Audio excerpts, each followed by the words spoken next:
A potom Jordanes začína poskytovať veľmi cenné informácie o tom, čo sa deje.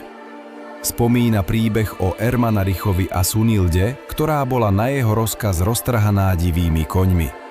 Samotné rozprávanie nám neposkytuje veľa informácií, ale je dôležité, pretože tento motív sa objavuje v škandinávskych ságach, čo nám ukazuje kultúrny vplyv skýtskeho sveta na severe. Po tomto rozprávaní Jordanes prechádza k mimoriadne dôležitým údajom. Hovorí nám, že Ermanarich žil 110 rokov a až na konci jeho vlády už máme rozdelenie na východných a západných Gótov.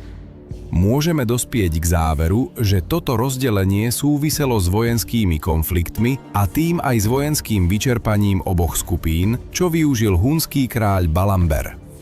No je dôležité zdôrazniť, že Huni podrobujú Ostrogótov až po smrti Ermanaricha.